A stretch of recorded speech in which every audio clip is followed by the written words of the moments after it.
award-winning It's Movie Time is produced by John DeSando.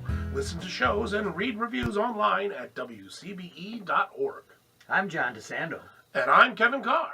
And this is It's Movie Time.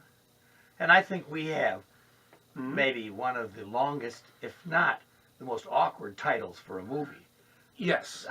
It's always funny when they have a long title and then they try and figure out what their social marketing hashtags are going to be. This is 3 billboards outside Ebbing, Missouri. Yes. Kevin, set it up for us, will you?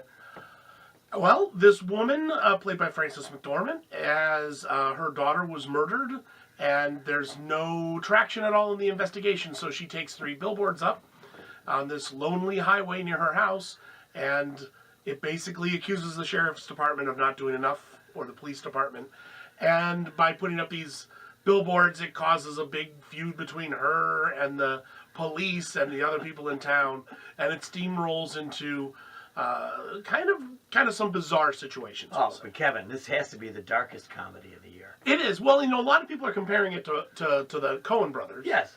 And I'm not just because Frances McDormand's in it. Right. I think just because of the style. It is dark. It deals with unpleasant situations, but it also has some very funny moments that is found just in the strange, everyday humdrummery of small town life. Yeah, and I think Fargo and Raising Arizona are 2 that I think of. Yeah. That would be influences on this. Absolutely. And it's Martin McDonagh, who did In Bruges, one of my favorite. A much shorter title with the name of a city.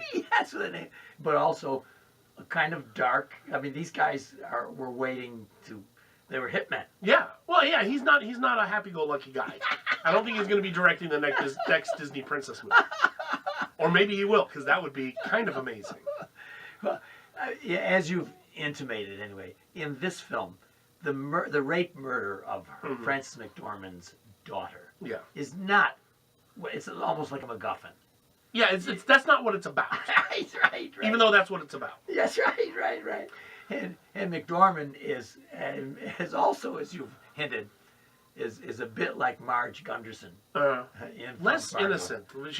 Marge Gunderson sort of had a loss of innocence in Fargo. In Fargo, I know. Yeah. And right, McDormand has grown up in this one. Yeah. and Woody Harrelson as the sheriff.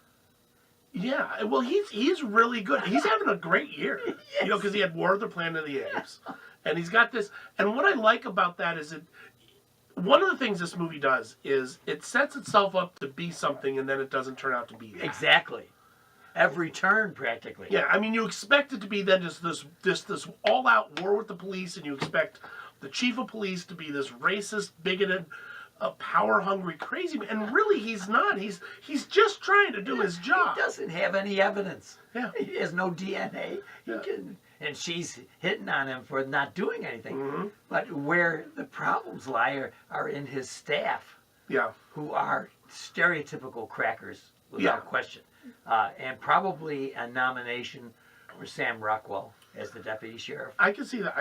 Yeah. Wow. I can see that. I'm pretty sure that Frances McDormand is on track for some buzz. Without question, yeah.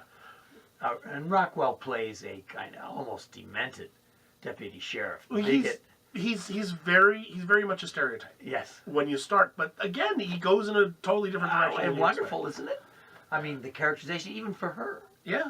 The arc for them, by the time they end up, kind of working together at the end of the film, is a long way from the beginning where they're antagonists. Well, and like I said, it's not a movie that it's not about this crime, and it's not even about solving the crime. It's about her processing her grief and how she does it, and it's also about the other people in the town processing their grief of something horrible that happened. Yes.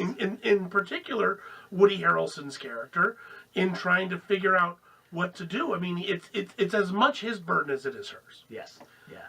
And I think that's got a real nuance that I think would be lost normally in a regular film. And I guess in part for me the fascination is the small town life. I've lived in the small town, New England, for 7 years, so I have an idea what small town life is.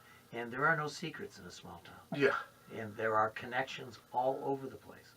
And you're going to have a few beers together, regardless of where you are relative to each other. And sort of like the norms of, like you go in Columbus, there's certain things that if a person in authority were to do something in a big city like Columbus, there's processes and taboos that you can't do. Right. Whereas you're not just dealing with the authorities, you're dealing with your neighbors. And you're dealing with people who went to school Yes. and that kind of thing. And that makes the dynamic of the town and the people very different.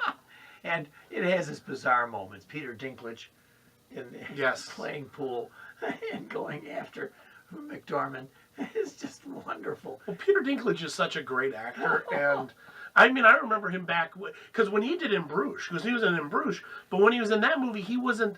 I liked Peter Dinklage before it was cool to like Peter Dinklage. You know, before Game of Thrones, and people got to know him as he was in a regular small film of The Station Master or something called The Station Agent. Yeah. Station Agent. I like very much. He starred in it. Oh yeah, he's done some great stuff, but it almost feels like he's thrown in just because he's worked with the guy before. Well, and too, they have the nerve to call him a midget and play on that motif that's so un-PC. Yeah. Well, and that's kind of the point, is that we're in the South. We're still dealing with some of the social issues that are going on today, and those are and they bring them up, unfiltered in this movie. For better or for worse, and with no resolution. I mean, it's just that's just the way the world is. And I guess what I really appreciate about the film, the good, the bad, it's all together. It's kind of mixed in together. You're not going to get any easy solutions. Not everything is going to be good. Not everything is going to be bad. It's just like life itself. It puts together here. Kevin Carr. Yeah. The movie is 3 Billboards Outside Ebbing, Missouri. What grade would you award it? I'm going to give it an A. Oh, and I'm going to give it an A. I'm going to have to tell you, Kevin, it's one of my absolute favorites of the year. Wow. Might even be, so far, my fave. I haven't made my list yet, so we'll see.